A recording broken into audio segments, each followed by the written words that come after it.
नमस्कार दोस्तों, क्या भारतीय संसद अब किताबों का अखाड़ा और साजिशों का अड्डा बन चुकी है। पिछले 48 घंटों में दिल्ली के सत्ता गलियारों से जो खबरें निकलकर सामने आई है, उन्होंने पूरे देश को स्तब्ध कर दिया है। एक तरफ संसद की गरिमा को ताक पर रखकर गद्दार और गुंडा जैसे शब्दों का इस्तेमाल हो रहा है, तो दूसरी तरफ एक ऐसी साजिश का दावा किया जा रहा है जिसे सुनकर आपके रोंगटे खड़े हो जाएंगे। क्या वाकई प्रधानमंत्री नरेंद्र मोदी पर संसद के भीतर शारीरिक हमला करने की योजना बनाई गई थी? क्या राहुल गांधी का नक्सली मॉडल अब लोकतंत्र के मंदिर को अपवित्र कर रहा है?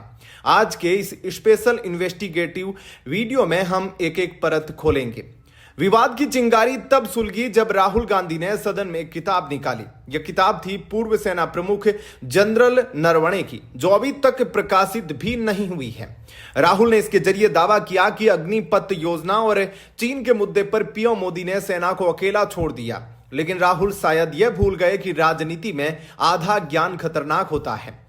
जिस बात को राहुल गांधी सरकार की कमजोरी बता रहे थे, देश की जनता ने उसे प्रधानमंत्री द्वारा सेना को दी गई पूर्ण स्वतंत्रता के रूप में देखा।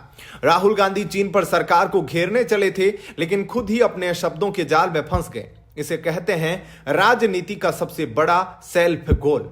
जैसे ही राहुल ने किताबी कार्ड खेला, बीजेपी के तेज तर्रार सांसद निशिकांत दुबे ने जवाबी हमला बोला। उन्होंने संसद के पटल पर ऐसी किताबों के नाम गिना दिए कि कांग्रेस खेमे में सन्नाटा पसर गया। दुबे ने याद दिलाया कि अगर किताबों से ही राजनीति तय होगी तो गांधी नेहरू परिवार के पास छिपाने को बहुत कुछ है। Reminiscences of the Nehru age, MO Mathai, Nehru के पूर्व सचिव की वह किताब जिसके कुछ अध्यायों को आज भी राज रखा गया है। द रेड सारी, जेवियर मोरो, सोनिया गांधी के जीवन का वह हिस्सा जिसे कांग्रेस ने अदालतों के जरिए दबाने की कोशिश की। द अनसीन इंदिरा गांधी, इंदिरा गांधी के निजी डॉक्टर की जुबानी, वह सच्चाई जो उनके लोह महिला की छवि के पीछे की असुरक्षा को दिखाती है। निशिकांत दुबे ने साफ कर दिया कि अगर आप इतिहास की धूल झाड़ेंगे तो चेहरा आपका ही गंदा होगा। बात सिर्फ किताबों तक नहीं रुकी। संसद की मर्यादा तब तार-तार हो गई जब राहुल गांधी और केंद्रीय मंत्री रवनीत सिंह बिट्टू के बीच निजी हमले शुरू हुए। खबरों के मुताबिक राहुल गांधी ने बिट्टू को गद्दार कहकर संबोधित किया। याद रहे, रवनीत बिट्टू शहीद बेअंत सिंह के पोते हैं, जिन्होंने देश की एकता के लिए अपनी जान दे दी। बिट्टू ने पलटवार करते हुए कहा कि राहुल गांधी खुद को इस देश का शहंशाह और मालिक समझते हैं। उन्होंने राहुल की हरकतों की तुलना एक गली के गुंडे से कर दी। सवाल यह है कि क्या सदन की लॉबी में इस तरह की भाषा एक नेता प्रतिपक्ष को शोभा देती है? अब आते हैं उस सनसनीखेज खुलासे पर जिसने लोकतंत्र की नींव हिला दी है। कैपिटल टीवी की तरफ से एक विशेष रिपोर्ट और डॉक्टर मनीष कुमार के दावों के अनुसार संसद के भीतर पीएम मोदी पर शारीरिक हमले की एक सोची समझी साजिश रची गई थी। इस योजना को जेएनयू या नक्सली मॉडल कहा जा रहा है। इसके मुख्य बिंदु चौंकाने वाले हैं। पहला, ह्यूमन शील्ड, महिला ढाल। योजना के मुताबिक जैसे ही पीएम मोदी भाषण के लिए खड़े होते, कांग्रेस की 7-8 महिला सांसद एक विशाल बैनर लेकर उन्हें चारों तरफ से घेर लेती।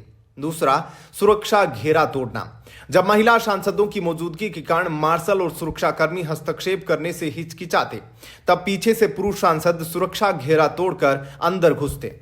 तीसरा, धक्का मुक्की और हमला। रिपोर्ट का दावा है कि पुरुष सांसदों को निर्देश था कि वे पीएम के साथ धक्का मुक्की करें, उन्हें गिराने की कोशिश करें या उन पर हाथ उठाए, ताकि दुनिया भर में भारत की छवि को धूमिल किया जा सके। दोस्तों, विरोध लोकतंत्र का गहना है, लेकिन हिंसा और साजिश उसका जहर। अगर यह दावे सच है तो यह भारतीय राजनीति का सबसे काला अध्याय है। क्या विपक्ष की हताशा इस स्तर तक पहुंच गई है कि अब वे देश की प्रधानमंत्री की सुरक्षा के साथ खिलवाड़ करने पर उतारू हैं? राहुल गांधी को जवाब देना होगा कि क्या वे मुद्दों की लड़ाई छोड़कर अब सड़क छाप राजनीति पर उतर आए हैं। आपकी इस बारे में क्या राय है? क्या राहुल गांधी को अपनी भाषा और आचरण के लिए माफी मांगनी चाहिए? क्या संसद की सुरक्षा को और कड़ा करने की जरूरत है? कमेंट्स में अपनी राय जरूर साझा करें। वीडियो को लाइक करें, शेयर करें और ऐसी ही बेबाक खबरों के लिए हमारे चैनल को सब्सक्राइब करें। जय हिंद।